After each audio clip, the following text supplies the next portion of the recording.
What's happening, everybody, and welcome back to the CFB Whispers show. I am your host, Cameron Rodriguez, but you guys already know, just call me Cam. Let's just get a little bit more affiliated with that, how that sounds. Let that roll off the tongue. This is a show for you football connoisseurs, so super excited to have you back if you're a returning viewer. If not, go ahead, before we dive into things, go down there, like, subscribe, share, hit that ring notification so that you're notified every time I release a new video. I started this podcast 2 months ago. Of course, we have goals. Our next goal is to hit 4,000 subscribers. Cannot do that without you guys. And again, appreciate all the support and love that you guys have shown me thus far. It's been a hell of an adventure, and I can't wait to continue this. But we are going to go ahead and transition on into the agenda. Essentially, if you've seen the show again, that is what's the play, right? So what's the play for this show? Because it is a jam-packed show. We are going to be discussing the AP poll. I know that that's somewhat irrelevant just because they are going to be releasing the first ever 12-team playoff rankings tonight, because I am recording this on a Tuesday afternoon. So we'll dive more into that when that is more released. We'll probably come up with another video for that another day. But for now, we will also be transitioning into the games of the week, going into week 11. Obviously, we have some pretty key matchups, some eliminating from the playoff type of games. We'll go ahead and break those down. And then, of course, want to get your all's feedback on that. But to conclude the show, we are going to be releasing our Hurt Your Feelings segment. That is our CFB Whispers Power Ranking Top 25 exclusive. That's basically our model going off of one metric and one metric only. That is the head-to-heads. Best head-to-head win thus far this year.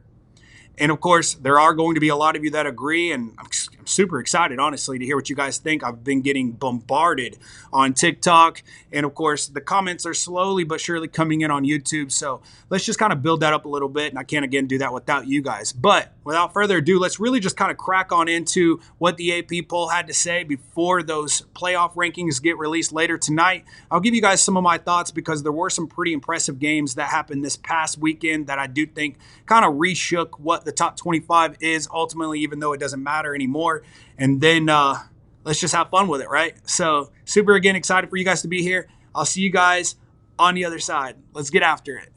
So the AP poll top 25, not to really say that this is anything of relevance or significance, knowing that they're releasing the first ever 12-team playoff rankings tonight, because I am, again, recording this on a Tuesday. So still kind of want to go over this. This is something I've been doing for the last few weeks anyways on this show. So if you're tuning in and you've seen previous shows, you already know that this is what we do. Let's go over one thing too. Let's understand that how this is ranked is not how we rank things here. It's not how I rank it. It's not how our model does this, right? Oregon does top the chart at the number one spot, and for a good reason. Oregon is, in my opinion, one of the more complete teams. And, of course, I'm still skeptical in terms of the Big Ten. A lot of people, and this is not to throw any shade at the Big Ten at all. I understand Indiana's doing well. Michigan seems to have taken a small step back. And, of course, Ohio State seems to be kind of struggling with finding their identity or just some sort of mojo altogether. That could be in relation to depth. It could be in relation to a bunch of things. I think right now, though, Oregon is the most complete team, arguably, despite the schedule not being the toughest in all of college football. I think Oregon's, led by Dan Lanning and, of course, Dylan Gabriel. That offense is extremely explosive. They recruit at a very high level, and they, of course, have unlimited NIL because Nike's Nike, and Oregon's just turning out to be Oregon. Now, obviously, just look at all the combinations in terms of their uniforms. Oregon's an incredible team. I think that they deserve that right. I just don't know if push comes to shove and they have to play teams that are on a similar level to them or just a good team altogether. Can they do that consistently week after week when it matters the most? When they go into the playoffs, I think they're a lock altogether. But again, that's the reason why we play the game. Now, before I go into the next 9, I'm only going to be breaking down the top 10 and what my opinions are, because this isn't my opinion. This isn't my poll altogether. Our poll, the CFB Whispers Hurt Your Feelings segment, is later on in the show, so definitely stay tuned for that. But if we were to move on to number 2, Georgia, according to the AP poll, Man, I don't think Georgia's I don't think that they're deserving of the number 2 spot. Now, granted, their only loss is to Alabama, but Alabama isn't what we expect Alabama to be. I think Georgia's a serious problem. I do. Unless Kirby Smart figures something out in terms of getting that team to play on the same team, and then, of course, Carson Beck not throwing or averaging 1 to 2 interceptions every single game. I mean, they have a plethora of just 4 stars and 5 stars as their backups. Why they won't pull the trigger and why they keep Carson Beck in is just a testament to what they believe they have in him. He's obviously not playing at the same level that he was playing at last year and what we expected him to play thus far this year with him coming back. We expected more from Carson Beck. Maybe he turns it on. Typically, Georgia is the type of team to turn it on in November as they head into games of more significance. But if you paid attention to that Georgia-Florida game, I understand we cannot play the game of, well, this person got injured and that person got injured. It's a depth game. It's a recruiting game. It's an injury-prone game. Things happen. That's exactly what happened to Florida. Can't technically say that Florida would have beaten Georgia if DJ didn't go down, especially when you consider the amount of injuries that Florida had on the defensive side of the ball. But Billy Napier and that coaching staff came in with a game plan. They executed it. It didn't seem as though that they really backed down at all. They gave Georgia everything that they could handle. That game was tied with 5 minutes and some change left. I just don't know if that's the type of team you want to be in not only November, but as you head into the playoffs. So Georgia, very suspect team, in my opinion, even though they only have 1 loss, not really too comfortable with them sitting at the number 2 spot. But Georgia, again, is still Georgia. We'll see if they turn that on. If I were to put my money on any coach that's going to go into a locker room and give a speech that is just wanting you to run through a damn wall, it's Kirby Smart. So not going to completely exclude them, but again, we'll see what happens. They do have some tough games coming up, especially that one in a week from now in Tennessee or in Athens. Night game that does work in their favor, but that does kind of sting, for Carson Beck, because with the way he's playing right now, going up against that Tennessee defense, I don't know, man. It might not be a good game. And hell, Tennessee, they might be cooking with something. So especially if they can get some things cooking offensively in general. But we'll get to Tennessee in a moment. Ohio State, though. Ohio State, you can blame injuries. You can blame just the coaching staff not having their players ready. You can blame the fact that they have so many talented players on this team, and for some reason they can't find a way to play as one. It could boil down to the quarterback. It could boil down to the game plan. It could boil down to everybody wanting to play for themselves. There's so many variables. The point is, again, not to knock the Big Ten, but the Big Ten is not the toughest of conferences altogether. And granted, Ohio State's only loss is to Oregon, which Oregon, again, deservingly so, is the number 1 team in the country, according to the AP poll, for a reason. But Ohio State's got to figure something out. Ryan Day, there are a lot of people going back and forth, whether they want Ryan Day, whether they don't want Ryan Day. Is he the guy? Can he get us over that hump? He's on a 3-game losing streak to Michigan right now. Not sure if he's actually going to upset Michigan, even with Michigan being a little bit down. But the way Ohio State is playing, it's almost like they're playing just to barely skate by. They are playing with the talent that they have. They're just not playing as if they're developed talent. They're playing as if they expect to win. They don't know what it's like to lose.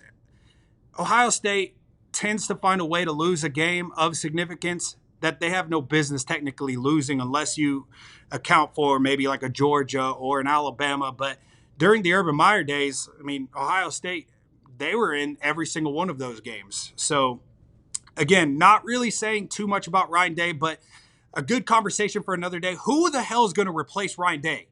I need to make sure I let all my Ohio State fans know who replaces Ryan Day.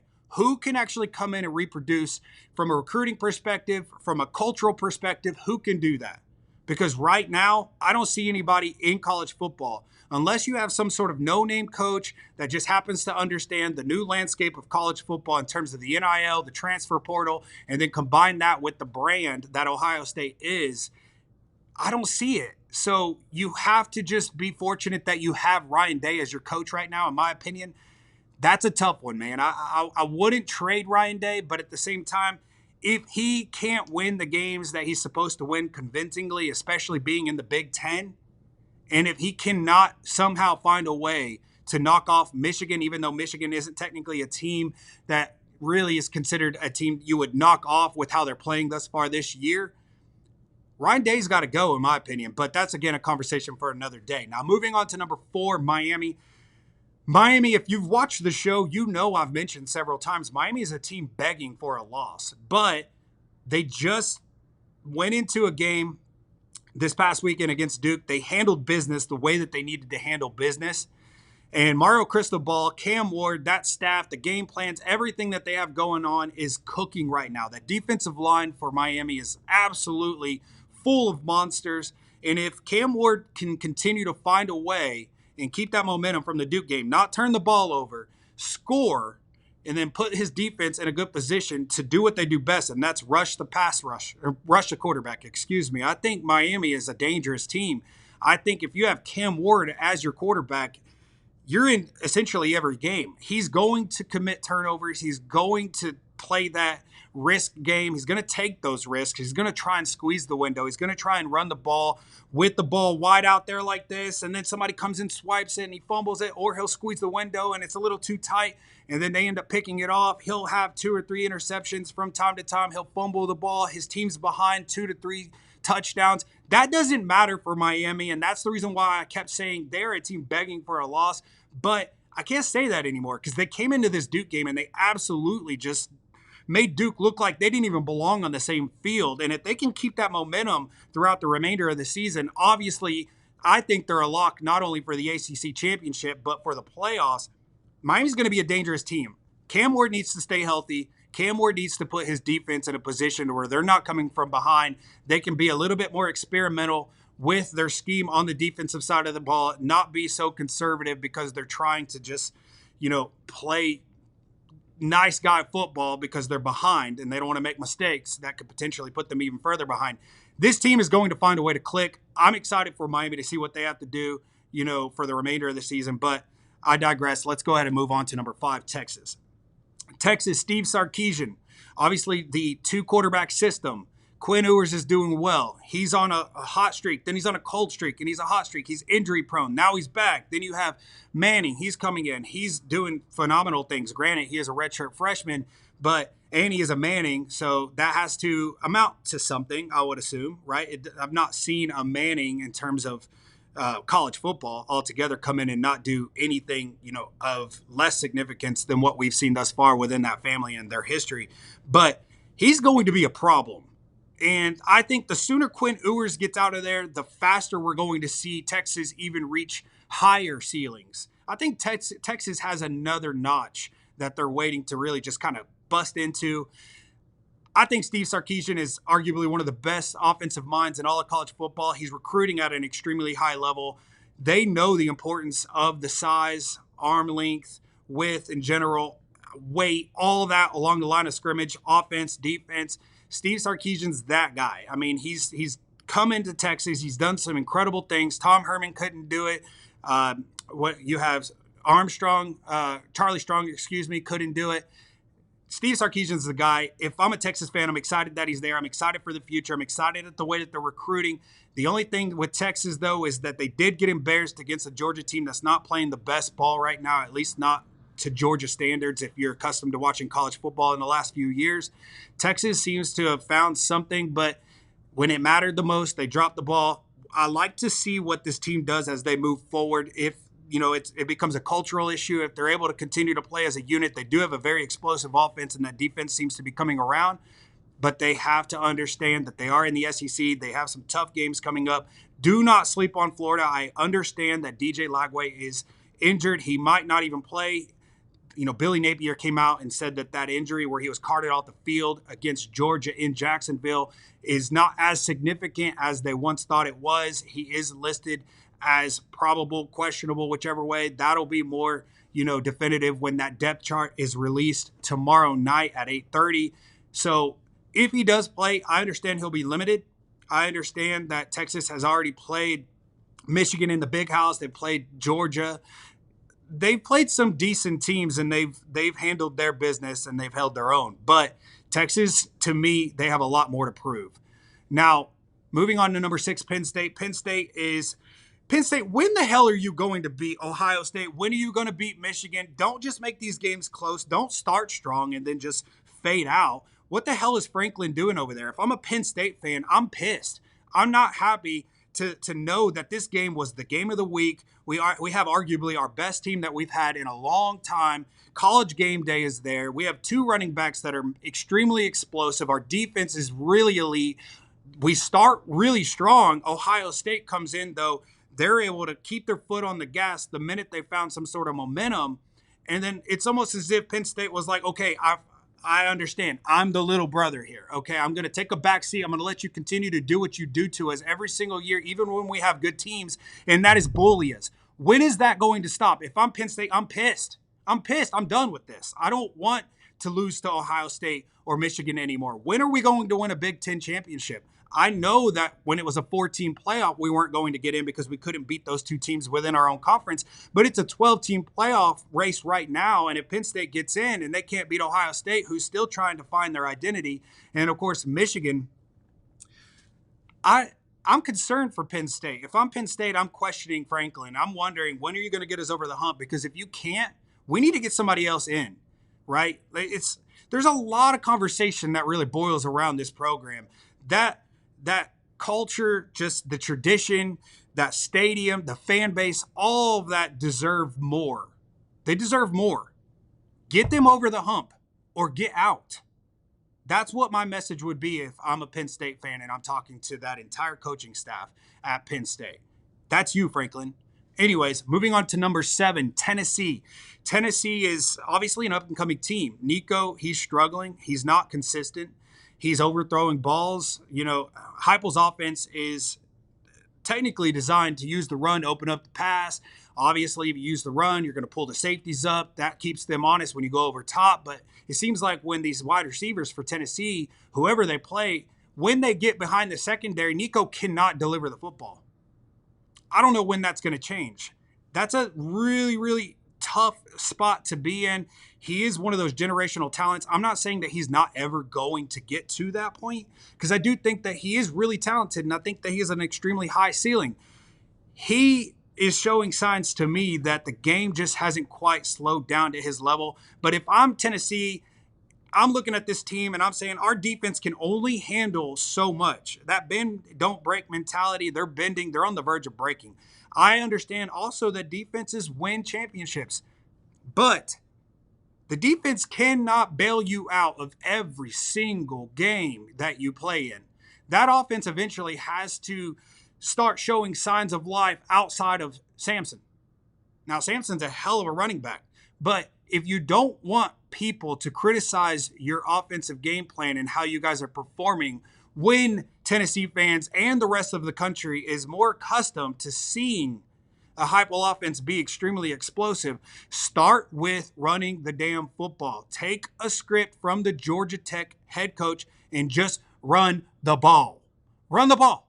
Run the ball with Samson. Let him open it up. Do those short to intermediate passes with Nico. Get him more comfortable. Roll him outside of the pocket. And then go deep. Go deep. Do what you do best when the football is able to be ran, and that is go over top. Tennessee needs to figure that out. Now, that defense, on the other hand, absolutely incredible. In terms of their schedule, they're doing really incredible things. Really like Tennessee in terms of how they've, just found ways to win, even in certain games where it looked like they had no business winning.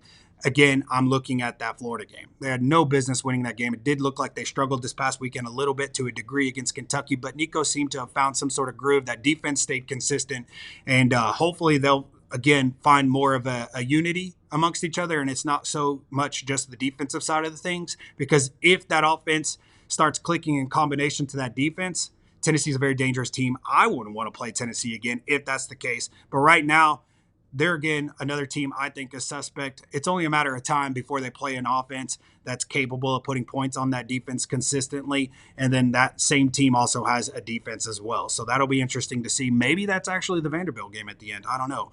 I wouldn't really want to be like the rest of the country and say that that would be Georgia, because Georgia's not playing Georgia football to me. You know that. I just mentioned it. Now, moving on to Indiana and BYU, we're going to go ahead and combine them. Indiana If you said before the season started that Indiana was going to be one of these teams that you just didn't want to play, that they're going to be very fundamentally sound, they're going to know how to win football games, I would tell you that you are a liar, and you're going to have to send me proof. Send me a screenshot. Give me your preseason ballot. I don't know. However you're going to prove it. Indiana is one of those Cinderella stories. I'm really happy for Indiana. That head coach, don't know how he hasn't been exposed to better, schools in terms of college football. I'm not saying from an academic perspective or any of that, but Indiana is doing some really incredible things. Really excited to kind of see, is this the weekend that they drop? Because they have to play Michigan this weekend. This is arguably one of their more tough games. Michigan's still physical along the front line on both sides of the ball. So Indiana playing very consistently, fundamentally. They know how to execute. They're executing at a high level. And, of course, if you Google their head coach, he's won everywhere he's been. I think Indiana is one of those teams that you just don't want to play because of how fundamentally they are. But I still have to see them play against Michigan before I give an overall opinion. Similar to BYU at number 9, BYU is just a team that knows how to win. If they are behind, they come back and win. How they do that? They trust each other. It's a brotherhood. That culture is absolutely incredible over there. They don't get discouraged when they're behind. They understand their assignment. They just know, I have to go out there and I have to execute. I have to be there for my brother. That's what they're doing. Of course, game planning and just wanting to play for your coach altogether is just something I see from that BYU squad as well. BYU is a good team, not necessarily going to put my money on them making it pretty far within the playoffs. They haven't had the toughest of schedules, and they've still found their way, trailing in some of these games as of late. Awesome that they're undefeated. Not one of the best teams in college football, in my opinion. So if you don't think so, give me your thoughts and opinions on that. But moving on to finally number 10, Notre Dame. Notre Dame is just, they dropped the game they shouldn't have dropped. They beat a Texas A&M team that was undefeated in conference play under first-year head coach Mike Elko. That's unexpected. But it seems like Freeman and squad are finding a little bit of a groove as well. Again, they're not a part of a conference, so even if they did make the playoffs, they're not going to get that first-round bye. I just don't think, based off strength of schedule, based off what we've seen, even with them catching some sort of momentum at this time, I don't think that they're going to make it very far within the playoffs if they end up making it in. That's going to be interesting to see. But rounding out, obviously, number 11, Alabama, concluding with number 25, Louisville. Tonight, the playoff rankings are going to be released. I'm pretty excited to see kind of what the variables are, what the discussion is, because you have several teams in the SEC that have 2 losses. You have other teams in other conferences that either have no loss or 1 loss. I don't know what they're going to be looking at, or if it's going to be an SEC heavy, first time 12-team playoff ranking. I need to figure this out because it is absolutely driving me insane. The committee, you better bring your A game because you guys are about to get toasted if you have any team that society feels like is in the top 12 doesn't belong there. And if you guys start throwing out some random variables that we as society have to get more accustomed to that people aren't going to agree with, you need to just go ahead and just let it out there and just go, is it based off strength of schedule? Because if so, that's not fair. Is it based off best head-to-head wins? Maybe that's a little bit more fair. I don't know how you're going to do it, but it has to be right. We went from the BCS to a 4-team playoff. Now it's a 12-team playoff. It just seems like, even though I'm not an advocate for a continuous expansion, I do like where we're at with the 12. I just don't fully understand how they're going to be grading these teams. And until I do, I don't see a difference in there being a 12-team or a 4-team, because the committee's still deciding at the end of the day, and everybody's strength of schedule is not equal across the board. So there you have that. For now, though, this is the AP Top 25 poll.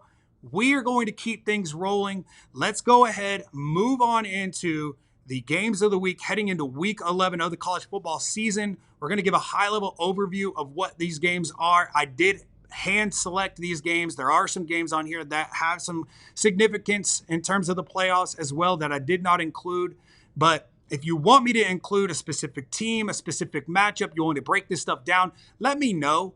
All of your feedback, everything that you can give me in terms of just my channel and just being supportive, I want to talk ball. So without further ado, once more, let's move on into the Week 11 college football games of the week. from the CFB Whispers perspective. I'll see you on the other side. Okay, so here is the CFB Whispers Week 11 Crystal Ball Pick'ems. There's a lot that we have to break down here. I did hand select these games. There are some games, obviously, like the Michigan-Indiana game. I think there's some serious implications on the line when it comes to that game. If you wanted me to break that game down, obviously just leave it in the comments for future reference. If you're a Michigan fan or an Indiana fan, I don't mind doing that. This is a college football show, so let's just have fun with this. And let's start with the Miami-Georgia Tech game. If you all remember that just iconic ending last year, Georgia Tech obviously coming away with that win, 23-20. Miami, they started the season 4-0, so it kind of gave Miami fans something to look forward to going into this year. Now, granted, they had, Van Dyke at quarterback. That's nothing in comparison to who they have at quarterback now, that being Cam Ward. He is just an absolute difference maker at that position. He manages games. He's the kind of guy you just want on your team when you go into any game of relevance or just any game at all. I mean, he's really incredible. So you combine that with the recruiting that Miami is actually doing. I mean, I think that they're keeping that momentum. They're definitely one of those teams, if you look at the big three in the state of Florida, where the majority of the talent in the country comes from, they're poaching. I mean, Miami's returning of old.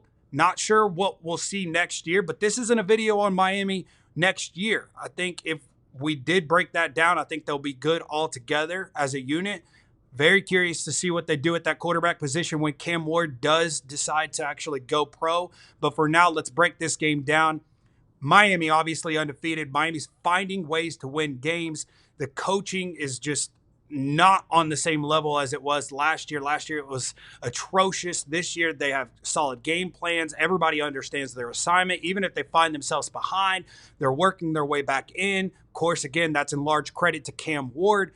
Georgia Tech is an up and down team, but if you let them, they will run all over you, right? Like I referenced earlier in the video, just run the ball. Just run the ball. That's what Georgia Tech is going to do. Miami couldn't stop that last year, but Miami also didn't have on defense who they have this year. I think, in my opinion, their strength is that rushing defense. Their weakness is that secondary. Now, I don't think that this game's obviously going to be close. I mean, as you can see here, the spread is in favor of Miami -11. This is, of course, as of Tuesday afternoon. I'm kind of on the fence with this. I think because Miami's not accustomed to being here as of the last 20, 25 years and it being that late in the season as it is this the game that Miami drops? Georgia Tech is absolutely known for coming in and competing, and not just competing, but winning games that they have no business winning and upsetting and actually ruining other people's seasons. Now, granted, this is a 12-team playoff year, first one ever, as you're aware. And, of course, Miami's undefeated. So even if they did drop this game, they still have everything in front of them. The only issue is I don't see them dropping this game. I think Miami, if they pick up with, like, from where they played last week against Duke, I think they're going to come into this game. I think defensively for Georgia Tech, I don't think that they have an answer for Cam Ward and those wide receivers. I think it's going to be a field day. It's almost as if it's going to be like a 7-on-7, in my opinion. I think Cam Ward is going to have his way. He might even have somewhat of a record day, but at the same time, it seems like every time he steps on the field, if you minus the turnover, he has a record performance every time. So he's definitely a difference maker. I think he's going to be the key deciding factor in this. I think also that defensive line for Miami is going to come through. I don't think that Georgia Tech's going to be able to run the ball very effectively. They might start the game. It might be close. Miami tends to play the game, fill it out, and then make adjustments. If you actually pay attention to these Miami games, you'll see that these players are constantly on the sideline looking at these iPads, trying to make the adjustments, figure out what position they can put themselves in to give their team and themselves a chance at making a play and potentially creating some sort of separation. If they, again, replicate what they did against Duke, this game's not going to be close. That defensive line, I think, is too much for Miami. Or, excuse me, that defensive line of Miami's is too much for Georgia Tech. And I think Miami's going to run away with this one. Now, moving on to the Florida-Texas game. That is in Austin at noon. not really a big game to a lot of people. Florida, in my opinion, is one of those teams that have just caught fire, even with all of the injuries that they had in Jacksonville against Georgia. They still kept that game really close. I mean, I was honestly really shocked that it was a tied game with less than 5 minutes in that game remaining. They had players falling left and right. They lost their quarterback. They lost Graham Mertz, in the Tennessee game. Then they turn around and they lose Lagway in this game. Then all of a sudden they have this walk-on he did play at Yale, but he never seen the field. Essentially, the last time he actually seen the field was in high school. And I'm not discrediting those who played high school football and didn't play at this level and just saying that because of that you can't play. I just think that Florida isn't as talented as they need to be to have just some sort of game manager, if you even want to call him that. Granted, the press conference for Billy Napier that was released yesterday, he stated that the injury isn't as significant as they initially thought for Lagway. So if Lagway plays, how ready is he going to be? Is he going to be pretty limited? A hamstring injury is nothing to play with. I mean, you could retweak that, and that could be a prolonged injury for months and months and months. He could potentially tear altogether. From my understanding, I believe it's a soft tissue related issue. So, that's something to be concerned with because you don't want to tweak that again. But he is playing at the quarterback position, and he can still throw the ball. He can still read the defense, and they still have a stable of running backs altogether that can just take over this game. I feel like that's what started to happen when DJ went down in that Georgia game, and that's what ultimately kept Florida in that game altogether, was their ability to run the ball against that Georgia front. That Florida offensive line has just been playing out of their damn minds lately. The defensive line is not far behind them, getting sacks, forcing turnovers. This team is dangerous, and if Lagway's there, depending on how limited he is, Texas hasn't seen anything like this because Florida gave Georgia a better run for their money than Texas did at home. Now, I'm not saying because that's the case that all of a sudden Florida's going to come in and be this world beater of a team and compete with Texas. Texas might have found something after they had lost that game to Georgia, understanding they can't lose another game. They have to win. This is a must win for Texas. They have to. There are several other teams in the SEC right now that have 2 losses. The SEC is essentially wide open in terms of who's actually going to be playing for it. I do think Texas obviously pulls this, game out. I would mostly put that in credit to what's the status with DJ and how limited is he? Because if he's not as limited as we think he is or will be, that's granted he even plays. This game would be, again, a lot closer than what the experts say.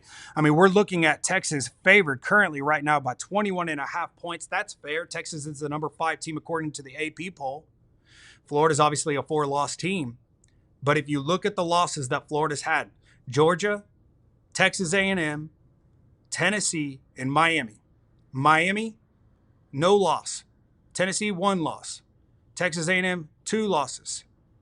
Georgia, 1. So the 4 teams that they played have a combination of 4 total losses. That's just absolutely insane. And every single team they played, by the way, and lost to, at least up until this past week, everybody was in the top 10. So not to give Florida any moral victories, but Florida definitely, they have something cooking. Curious to see what that team looks like in the future, barring Napier and what the verdict is on him, and obviously what players decide to stay after the end of this year. But don't count Florida out of this one. I still think Texas wins this game.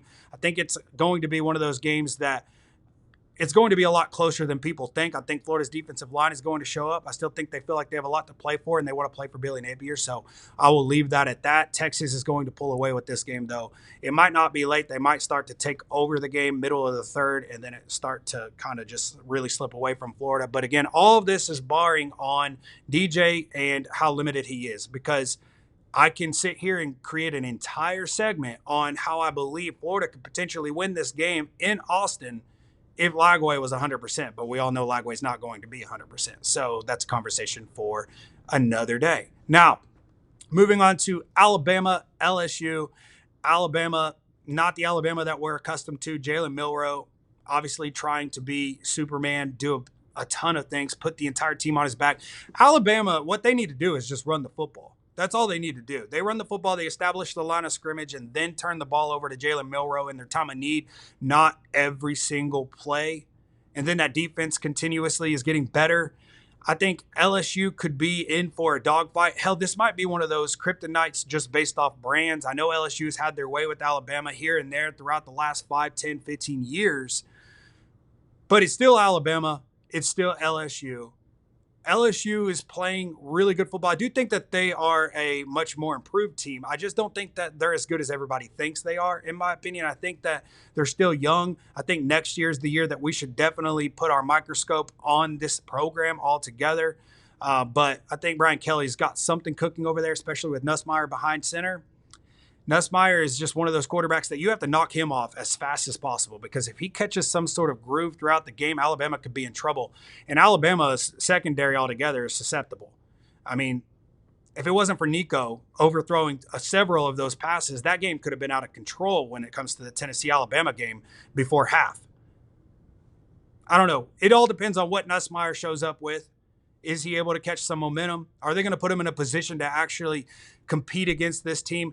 Hell, I'm just going to go ahead and go out there, say it like this. This is very difficult for me to put it this way, but this game is in LSU. It is a night game. Alabama knows what's at stake. They lose one more game, they're out of it. Hell, they're possibly out of it now because they already have 2 losses, and there are several other teams in the SEC with 2 losses. So this one's a tough one. The spread here, as you can see, Alabama's favored by 2.5 points in Baton Rouge, Death Valley. I think LSU has something to prove. I just don't think it's going to be enough. Give me Alabama. It's going to be a very close game. It's going to look like LSU is going to take over this game for the majority of it. Hell, LSU probably will look like they should have won this game altogether, but I think Alabama is going to return to their form of old, not Nick Saban old, but just the form of winning and just being able to dominate on both fronts. And I don't think that they're going to put as much pressure on Jalen Milroe, but I think if it comes down to it, with this game being as close as I think it's going to be, Jalen Milroe is going to be the difference. All of that, though, is barring on whether or not Alabama is going to be able to establish the run against this front. If they are, Alabama will run away with it. If not, and Nussmeier gets a great start, they have a great game plan. They already have home field advantage. They just came off, of a loss, in my opinion, that they shouldn't have lost. I don't see really many avenues for LSU. Give me Alabama. Now moving on to Georgia, Ole Miss. Ole Miss is playing some of the best football I've seen them play since obviously losing to Kentucky. Now a lot of people wrote off Ole Miss. A lot of people were putting out the narrative that, Lane Kiffin's just trying to find his way out of Oxford. He doesn't want to be there anymore. He's already thinking about the Florida job, as if that's already been a discussion. We don't know any of this. We have no idea. But what we do know is that Ole Miss defense is showing up. We do know that Jackson Dart, who I thought for the majority of the season was a thorn in that offense's side, he was essentially the guy that was kind of holding him back until his record-breaking performance this past weekend. I think Lane Kiffin comes into this game, and I think Georgia's going to get tested. Now, my question for Georgia is, what's too close for comfort? Because they've been in several games now, excluding, of course, that Texas game where they just absolutely dominated them. What's it going to take for them to finally realize that the further we get into the season, the further we potentially allow a team like Georgia, who's not playing complete football, make it into the playoffs? How far are they going to get? They can't rely on talent forever. That defense isn't playing at the level that we expect or are known to seeing a Georgia defense play. Ole Miss, on the other hand, though, is playing like a complete team, and that quarterback is catching fire at the right time. That's here in November. Of course, it is in Oxford as well. And Ole Miss is favored, it looks like, despite being the number 16 team, by 2.5 points. And there's a very solid scenario here where Ole Miss just runs away with this game.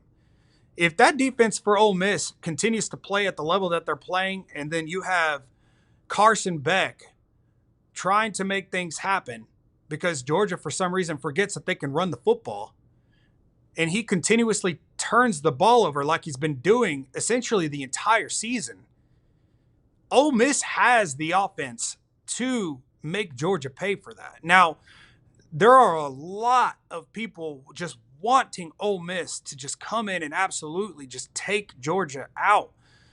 We've been wanting Ole Miss to do this for a long time. Ole Miss has traditionally been somewhat of an okay team, especially under Lane Kiffin. Offensively speaking, they can put points up on anybody, and it seems like they found that yet again when we all thought and just wrote them off that they weren't going to be anything worth anything. But now look at them.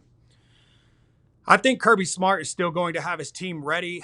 I do think that offense could win you a football game. I do think that Ole Miss's defense is capable of obviously limiting Georgia's offense, who's not shown to be explosive at all thus far. But I think that Georgia came a little too close for comfort in terms of losing this game to Florida. And if DJ didn't go down, I don't like to play that what-if game, but it could have very well happened. And I think going into this week, it's essentially hell week. I think if you're Georgia and you want to prove a point and you're Kirby Smart, you're going to your players and you're telling them this is the game that we absolutely, once again, like the Texas game, put the entire country on notice. The only issue is, though, is if they end up doing that and they end up blowing Ole Miss out, can they be consistent? Will they return to the Georgias that we're used to seeing this time of year? Because, again, if they make it into the playoffs, playing the way that they're playing at this very moment, they are yet as well a team that I don't think that's going to make it very far. Ole Miss, on the other hand, Ole Miss is a team that is just playing the best football that they've played all year. They're playing the football that we expected them to play to start the season when you consider the talent that they have on that team. So at the end of the day, there are a ton of people that want to take Ole Miss just based off how they've been playing lately. I think that Georgia is realizing, hey, we got to wake up this monster. And if Georgia doesn't win this game, they're going to be essentially in a similar position as Alabama. And I don't think either one of those programs want to be where they're at. Give me Georgia in this game. I don't think it's going to be a blowout. I do think it's going to be a lot closer. Hell, Ole Miss might even have the lead for the majority of the game. But I think that Georgia defense is going to find a way to show up like they always do. And I think Carson Beck, this could potentially be the game where the light bulb turns on and he doesn't look back moving forward. So we'll see what happens, but give me Georgia. Now, to recap, I got Miami over Georgia Tech. I have Texas over Florida. I have Alabama over LSU and Georgia over Ole Miss. Let me know what you guys think in the comments section. And again, of course, if you've not subscribed yet to the show, go down there, like, subscribe, hit that ring notification. We do release new episodes every Friday, but as we continue to inch closer to the end of the year, we're going to be releasing a bit more. And now, especially with the playoffs releasing their rankings, we'll start to release more at that point as well. So thank you guys again for tuning in to this. But we're not done yet. The Hurt Your Feelings segment is up next. This is the CFB Whispers show, top 25 Hurt Your Feelings power ranking exclusive, and we will see you on the other side. Now, here we are. We finally made it, the Hurt Your Feelings segment. Thank you guys. If you guys have been watching this video this whole time, I really appreciate that. Your all support obviously means the world to me. Can't do it without you. So let's dive right on into the Hurt Your Feelings top 25 power rankings heading into week 11 based off what we've seen from week 1 to week 10. Now, again, this is not strength of schedule. This is essentially best win thus far throughout the season. So starting it off at number 25, Vanderbilt, they are there for a solid reason. Vanderbilt is just a very dangerous team. You don't want to play them right now. They're playing one anyways. Vanderbilt's a really good team. They have wins against Alabama. Granted, it's not Alabama of old, but they haven't beaten Alabama in essentially a century. So that has to account for something, and they just seem to be winning games left and right. Now, South Carolina, even more dangerous. That game coming up this coming weekend between them, we could potentially flip-flop those, really. But excuse me. Looking at South Carolina, though, sitting at our number 24 spot, that defense is absolutely terrifying. I do not want to play that defense. I mean, it just looks like Beamer Ball over there is, starting to find its mojo. Sellers, man, he is just an animal that is just waiting to wake up. If you didn't pay attention, sometimes in these games, we have that come to Jesus moment where the game slows down and you can actually see a player come into their own. That's what I feel like I'm watching when I watched Sellers this past weekend against Texas A&M. He's going to be a problem in the SEC. He's just really diverse and extremely elusive. And when you combine that with that defense that they have playing arguably, I think, some of the best defense in all of college football thus far this year, and they're doing it consistently. South Carolina is a dangerous team. They are dangerous. Do not get it twisted. I wouldn't want to play South Carolina right now, not just from the quarterback perspective, but that defense doesn't stop. They just keep coming. So South Carolina sitting at our 24 spot. Excited to see what that game looks like against Vanderbilt. Can Vanderbilt find a way to do what Vanderbilt's been doing, and that's pulling off upsets? Or is that South Carolina defense going to be too much? At the same time, Sellers coming into his own. The game is slowing down. What a game we have coming up, Week 11. Now, Clemson sitting at 23. Clemson was on a hot streak there for a little bit after losing to Georgia. It seemed like you wouldn't want to play Clemson. Then they got shat on. They got embarrassed by Louisville. Louisville is an up and down team. We'll talk more about them here in a little bit, but Clemson is just, it's almost as if the transfer portal and the NIL and just the new age of college football is starting to officially catch up with them. You can only go so far based off, coaching and game planning. If you're not going to move with the movement, then move the fuck out of the way. That should be the message to Dabo Swinney. I think Dabo Swinney's days, in my opinion, are very limited. I think just speaking to a ton of people that are Clemson fans and in my circle and some of the resources that I have that are affiliated within that program, I think this past weekend's game was kind of that light bulb that went off in their mind and thought, hey, we love Dabo, but we kind of need a change, right? We can't sit here and consistently play the same brand of football that we've been playing. Despite having success at that time, it was a completely different era. Now, Kansas State's very consistent. Kansas State, in my opinion, I believe should be ranked above Iowa State. But Iowa State is also doing really well as well. You have Kansas State rounding out, obviously 22, Iowa State at 21. Iowa State coming off that loss. We'll see how they recover. That'll determine whether or not they stay in my top 25 or not. Again, this is best wins. Kansas State, just unfortunately, because they don't play the toughest schedule, along with Iowa State, very similar to, obviously, Boise State, Army, those types of teams. Very tough, but the model tends to like them. They're still in the top 25. So there you have that. Sitting at number 20, though, Louisville. Louisville is one of those teams where they are doing extremely well, and then they're not, but then that defense is showing up, and then that offense doesn't. Louisville is just a team that you just don't want to play at this very moment, if we're just being frank. Don't know if they're going to really make a run for anything. Know that they don't have like the toughest, strength of schedule by any means, with it being the ACC. And again, that's not to knock the ACC, but they did knock off Clemson. So they have, my model has them sitting at number 20. We'll see what, Louisville's able to do as they round out the year. They have several games coming up that could potentially push them further. But if they end up losing any of those games, my model might actually drop them out of the top 25. Very similar case to Clemson at 23. Now, Boise State, like I mentioned, not the toughest strength of schedule. They do have lost that running back by committee, that guy specifically that they have leading the nation at this moment in terms of explosive plays at the running back position. Absolute monster. Boise State is a force to be reckoned with, but at the same time, we don't really know what to expect from this Boise State team because, again, they don't play the toughest schedule. So, again, one of those teams kind of there just because of the wins. They don't technically have a key win, but if you actually look at the teams behind them, neither of those teams essentially have a key win either. Their record is a little bit better, despite our model not taking that into consideration. I do think, though, anything from 19 to 25, Boise State would hold their own, except, in my opinion, 24 and 25. I think Boise State might actually lose those two games.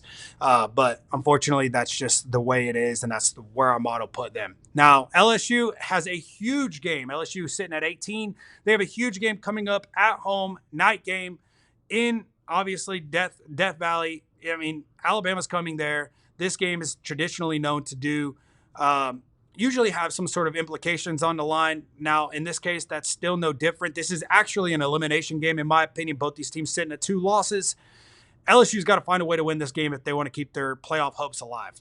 That's just the bottom line. So I'll leave that there. LSU doesn't technically have a significant win by any means. They did obviously knock off South Carolina, but depending on who you ask, I mean, that could really just be because of, the refs. We all know the issues with the refs that we've been having so far this year, but that's not my area. This isn't a show for referees. This is a show for college football. And at the end of the day, LSU won that game, and that's the reason why they're there, sitting at our 18 spot. Now, Illinois 17, very similar to the other teams. Illinois is doing really well. They do have a loss. However, Illinois is not traditionally known to be a football team. Again, not really the toughest schedule by any means. They don't technically have a key win, but our model likes them at 17. Right ahead of them at 16, Colorado. Colorado is a team that's catching fire. Shooter Sanders, obviously, it just seems like he's just having his way with every defense that they play. Again, another example of a team that doesn't have the toughest strength of schedule, but they're finding ways to win. That defense is coming to life. And then obviously you have Hunter, who's just doing Hunter things. He's arguably an All-American on offense and defense and leading the Heisman Trophy race at this very moment. Don't really see anybody else kind of taking that from him. I think it's essentially his to lose. But there are some other people. But we'll kind of get to that. Colorado, we'll see what happens with them. I think one of the more impressive wins was against UCF and the way that they handled them. But not really that impressive, especially when you consider that UCF just let go of their offensive coordinator. They're probably on the verge of letting go of Gus Malzahn. No reason why you should go from Auburn and winning a championship, or not a championship, but at least contending and at least also beating Alabama, because he's done that a couple of times, to go into UCF and you're just playing and coaching it the way he's doing it right now. It's just not acceptable. Army, going to move past Army. They definitely don't play in a strength of schedule that's worth noting. They don't have any key wins unless you consider Navy. That's just how that goes. So we're going to move past them. Alabama, we did discuss Alabama. They are sitting at 2 losses, 1 to Tennessee. That is to be expected just based off how Tennessee's playing, specifically on the defensive side of the ball.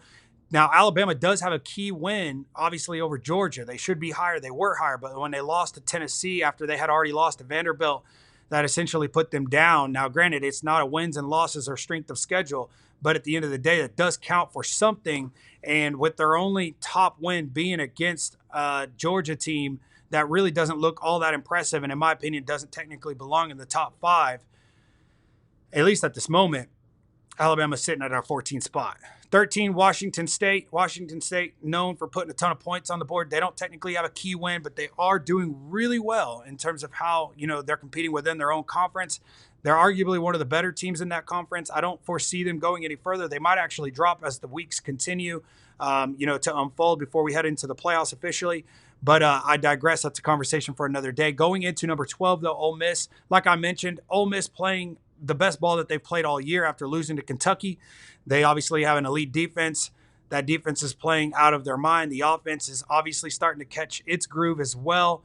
Jackson Dart, who, again, I thought was a thorn in that offense, has started to kind of show signs of life. He ended up having a record-breaking performance, and if he's able to continue that momentum, I mean, Ole Miss could be a very dangerous team. Ole Miss does obviously have 2 losses, but at this very moment, again, this game this coming weekend against Georgia could be an eliminating game for them.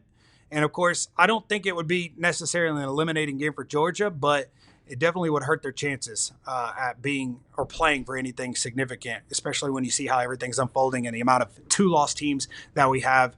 It's a mess. Now, 11 SMU. SMU is, wow, I mean, SMU came out of nowhere and just absolutely just demolished the team that they played this past weekend. Didn't expect that, but guess what? They did it, man. And SMU is one of those teams that kind of flew under the radar, very similar to an Indiana, but I digress.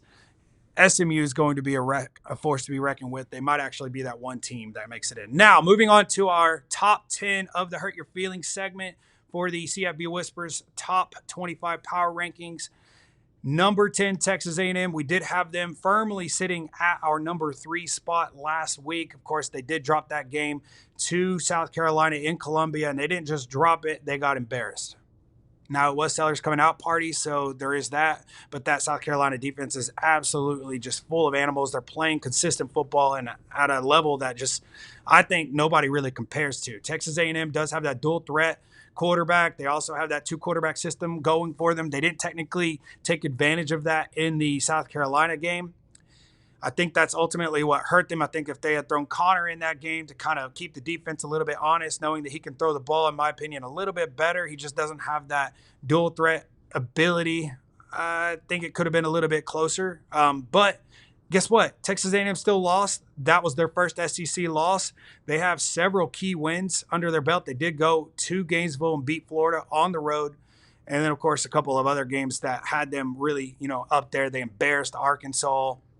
And of course, they embarrassed Missouri. They just handled their business. Now, sitting at number 9, Notre Dame. Notre Dame is a tricky team because, again, they dropped that one game, like I mentioned, to a team that they had no business losing to. But Notre Dame, even if, again, they made it into the playoffs, they're not going to get that first round bye. I don't think they make it very far. I think Freeman is kind of a little bit ahead of himself in terms of what he's able to accomplish within that program. I think Freeman could be a hell of a coach. Hell, he, in my opinion, would be, if I were to replace Ryan Day at Ohio State, my number one go-to if I'm an Ohio State fan.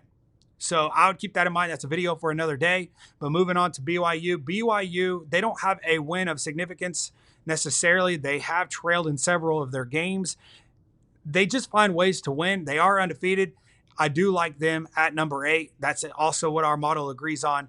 So moving on to number 7, Indiana. Indiana, again, is a team that you did not expect to be where they are at this very moment. But Indiana is winning football games, and they are playing fundamentally sound, and they play as one. And it's very hard to get them to make mistakes. And because of that, they're winning games.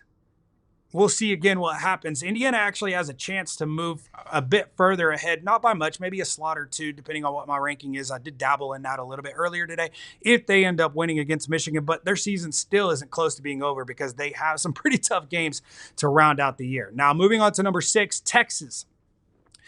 Texas, there are a lot of you that are not going to agree with me having Texas at number 6 because their only loss was to Georgia.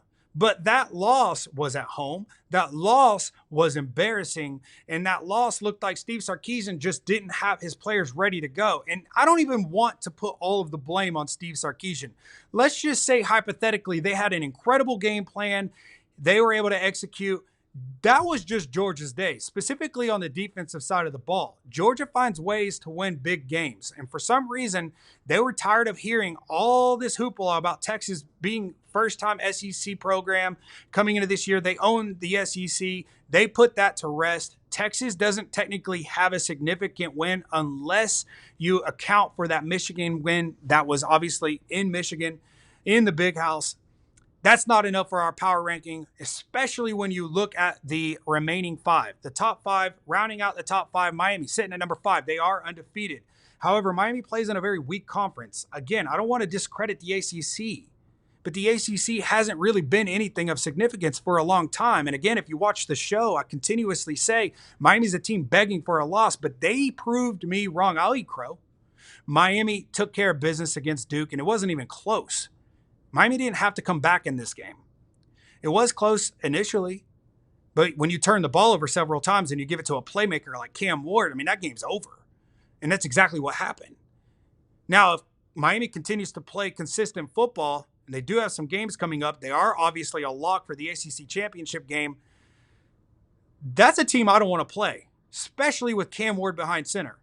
Mario Cristobal, that defensive front, specifically, like I mentioned in the preview, if you watched, obviously, the Wk11 games of the week, Miami is a dangerous team. Miami, however, even with them being number 5, and undefeated, they only beat, really, a Florida team. That's arguably their best win, and Florida is just, depending on who you ask. Yeah. So, Tennessee sitting at number 4. Tennessee, in my opinion, has arguably one of the better resumes in all of college football. They beat Alabama. They beat Florida. They did drop that game in Arkansas, obviously, but it just seems like they find ways to win. That defense has kept them in absolutely every single game that they're playing in. But how long can that defense hold it for them? When is Nico going to put it together? It's almost as if he hasn't really allowed himself to slow the game down. It's almost as if he doesn't understand that he has all the control on how fast this game actually moves. Also, he needs to show some sort of energy, right? Like he's constantly just mellowed out, which granted, I understand we all want a quarterback that doesn't, get phased very easily. He's definitely more mature for his age. I do think that his ceiling is a lot higher, and I do think eventually he's going to start connecting on these passes that he's overthrowing and whipping on altogether. but when? Because it hasn't happened, and we're going into week 11. If it doesn't happen, Tennessee's defense, and I don't want to call it luck because I do think that they are a pretty elite group, they can't hold that forever, especially when you start going up against teams that actually have a capable offense. If Tennessee finds themselves in a shootout, I think Heupel and that play calling is more than capable of keeping them in the game. However, I don't trust Nico to be able to deliver for them, because if you watch the show and you go all the way back to that Tennessee and Arkansas game, I said, if the game is on Nico's shoulders, can he deliver? And he did not.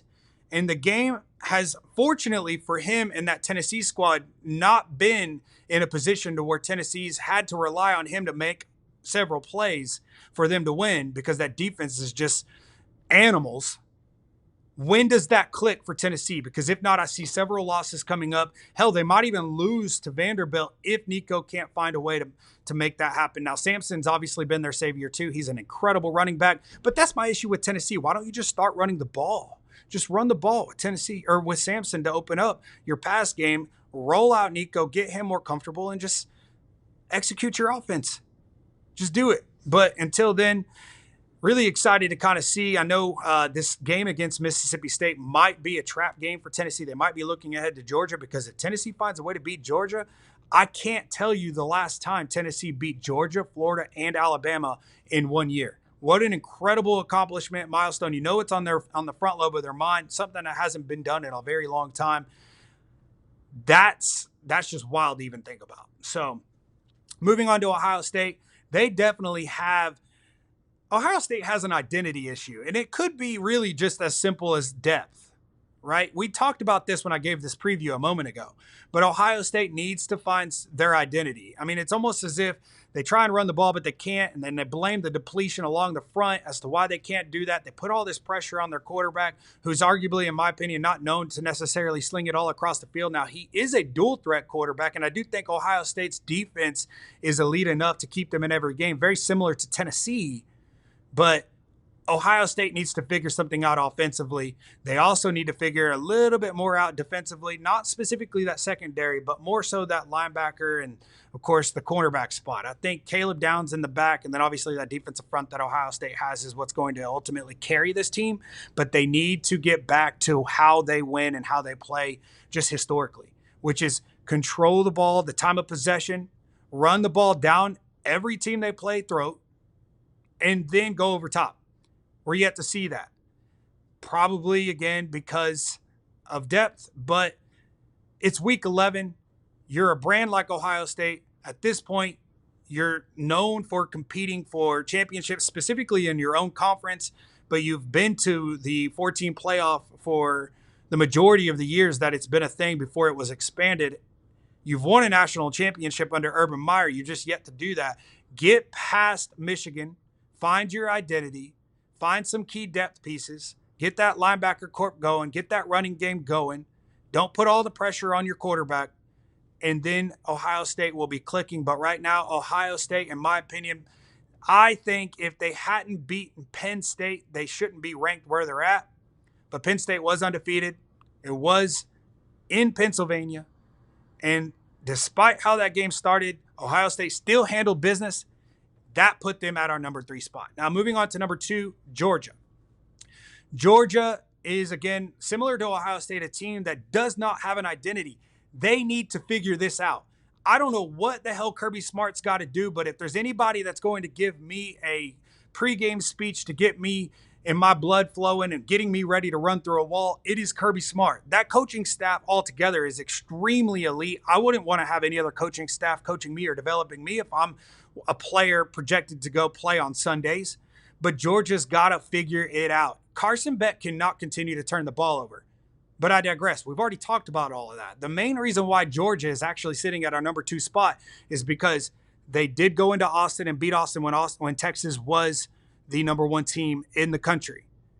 And for some reason, they still find ways to win the game, even though I don't feel like on some of these Saturdays, they were the better team.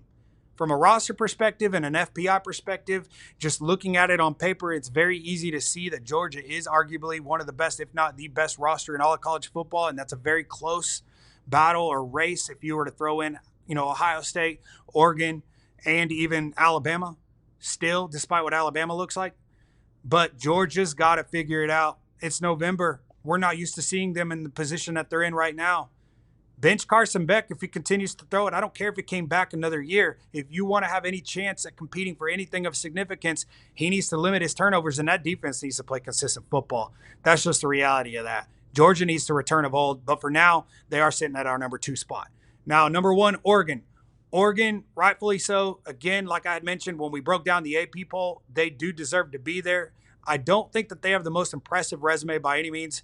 They're really not the most televised team either, so that probably plays a role as to why we're not hearing a lot about Oregon until they played Ohio State, of course.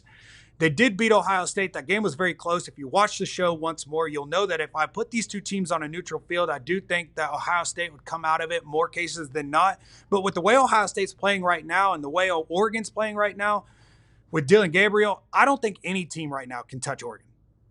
They're just a complete team. Very explosive, extremely explosive. First team in I don't know how long that beat both Ohio State and Michigan in the same season in the Big Ten. I don't even know the last team that did that. But Oregon's an incredible team. We have them sitting at our number 1 spot. And, of course, the only reason why I even do a lot of this is because I want your all's feedback. So we have reached the end of the show, and I want you guys to give me your feedback. And if you actually watched all of this, you liked what you've seen, go down there. It doesn't cost you a dime at all. Like, subscribe, share, hit that ring notification so that you are notified every single time we release a new video. We as in myself. I started this channel 2 months ago. My goal right now is to hit 4,000 subscribers. I'm roughly sitting at 3,800. Again, I can't do this without you guys. Thank you all for showing me your all support, love. I appreciate it. Definitely, until next time, let's just see what these playoff rankings have to say tonight. But all in all, see you next week. CFB Whispers out, baby. Let's go. Let's go.